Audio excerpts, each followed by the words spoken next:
Hola, soy Marlon Vega y estás viendo Odasa TV. Hablar un poquito acerca de la religión y la historia de la comunidad LGBTI es un poquito complicado, porque de hecho no tenemos registros específicos acerca de la historia de la comunidad.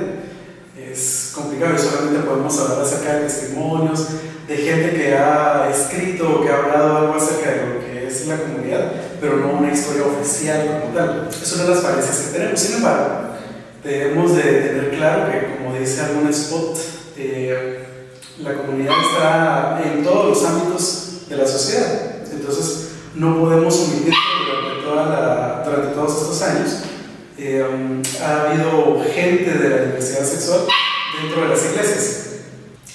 Hablar de la historia de la diversidad sexual de las iglesias es complicado, porque no existe una historia oficial, no existe una historia que dé cuenta de qué es lo que ha pasado con la diversidad sexual en Guatemala. Solamente hay testimonios, hay gente que ha hablado, que ha contado, que se atrevió a escribir, pero no existe una historia oficial. Sin embargo, no podemos soslayar el hecho de que en todas las iglesias ha habido gente de la diversidad sexual que ha estado trabajando en la iglesia católica, en la iglesia cristiana evangélica. Existen actualmente varias organizaciones que propugnan por la introducción de nuevas puertas para la gente de la diversidad sexual. Incluso existen ya algunas congregaciones en donde ya no es un tema tabú, sino un tema de aceptación. Conforme han ido evolucionando las ideas, se ha permitido en algunas organizaciones religiosas el ingreso abierto de personas de la diversidad sexual para poder acoger, para poder cumplir el objetivo primordial de las iglesias, que es acercar a la gente con su espiritualidad, principalmente con eso. Hablamos acerca de las tradiciones. Es bastante interesante saber que la comunidad de la diversidad sexual es muy seguidora de esas tradiciones. Hablando de la tradición católica propiamente dicha, no hablando de la tradición cristiana evangélica, existen varios ritos que dan un sentido de pertenencia. Históricamente han dado sentido de pertenencia a todas las sociedades.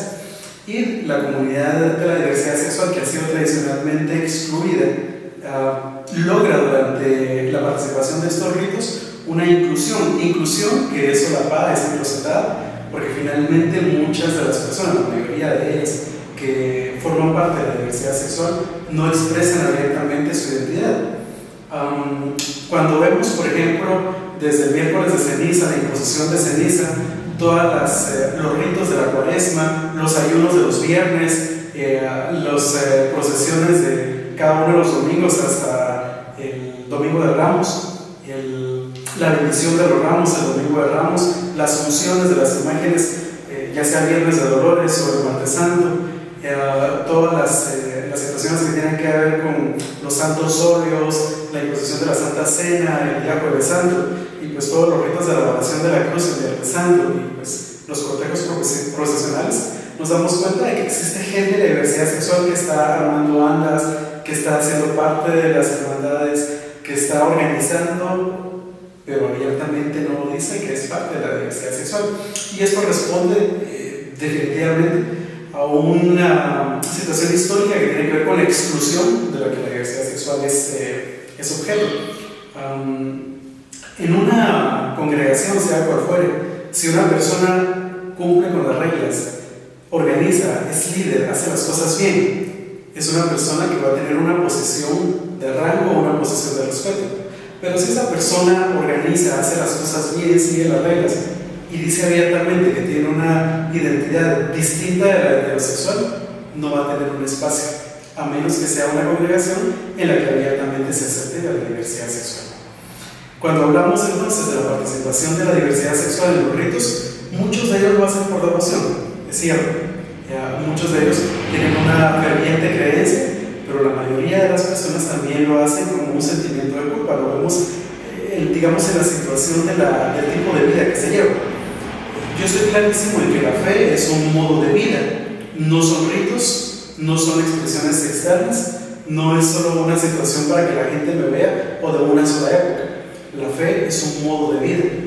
Si durante solo una semana me voy a dedicar a lo que yo considero que son los ritos espirituales y el resto del año no lo hago, es evidente que lo hago de alguna forma por alguna carga de culpa o por alguna situación que tiene que ver con simple cultura, no tiene que ver con la espiritualidad.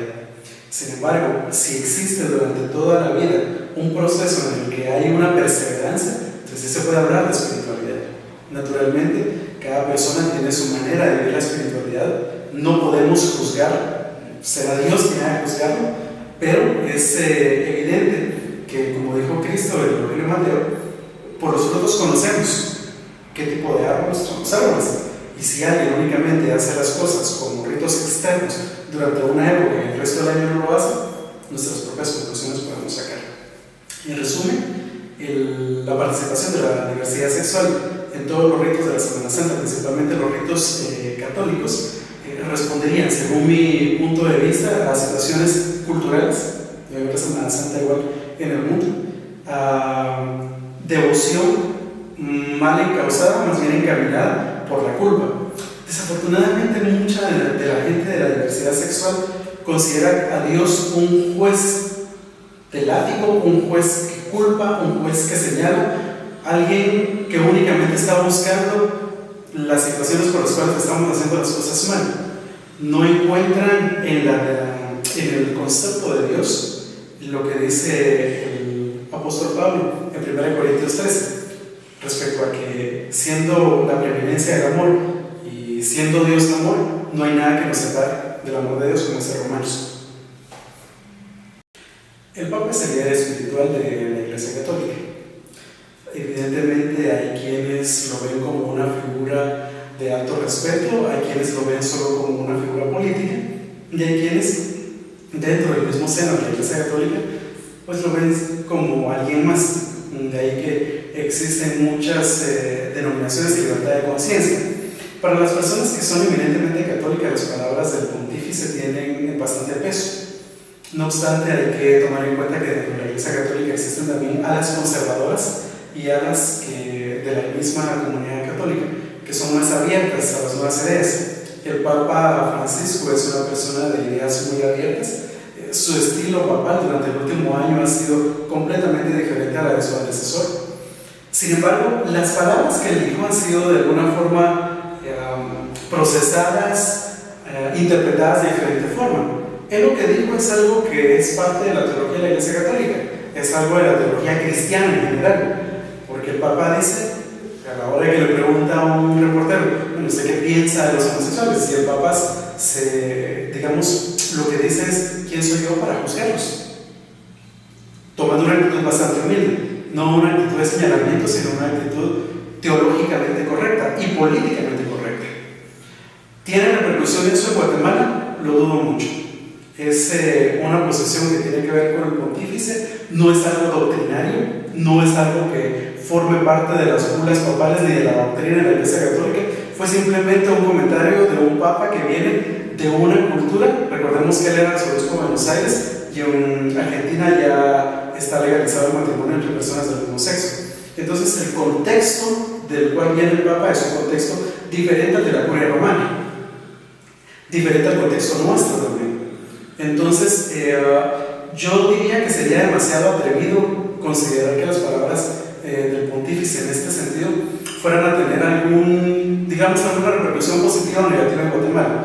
Fue algo que sucedió, algo que a lo que no se le dio mucho énfasis a nivel de la prensa, convencional, tuvo muchas repercusiones y comentarios en internet, no así en la prensa escrita, ni la televisión, ni la radio. Entonces eso de alguna forma, ese silencio, ese abandono de ese reportaje o de esas declaraciones nos da a nosotros evidencia de que no va a tener ningún peso. Adicionalmente, el Papa también se ha referido al hecho de que la Iglesia acoge en su seno a la gente de la diversidad sexual, lo cual está bastante bien para las personas que quieran ser parte de la Iglesia Católica. También existen ya muchas congregaciones no católicas que finalmente lo que buscan es un acercamiento de la diversidad sexual a su espiritualidad con Dios, a su relación personal con Dios. Sería muy interesante más adelante poder hablar acerca de la historia de la Iglesia de la Comunidad Metropolitana o cualquier otro tipo de congregaciones que su foco básico es la comunidad de la diversidad sexual y su acercamiento con Dios. Obviando eso, la Iglesia iglesia hoy día, decía, está tomando una postura que permite, por lo menos, considerar que a mediano o largo plazo van a poder haber algunos cambios en beneficio de la gente de la diversidad sexual. No cambios que tengan que ver con el reconocimiento de la unión de personas del mismo sexo, o cambios que tengan que ver con la aceptación de personas transexuales o travestis dentro de los ritos de la iglesia. Seguramente estamos a años luz de eso. Sin embargo, sí, por lo menos el cambiar el discurso del inquisidor creo que va a ser un paso adelante, sobre todo para los temas de culpabilidad y los temas que tienen que ver con el bullying que sufren muchas los jóvenes de la diversidad sexual, que generalmente son avalados por todas las creencias basadas además en el desconocimiento de la realidad de la diversidad sexual.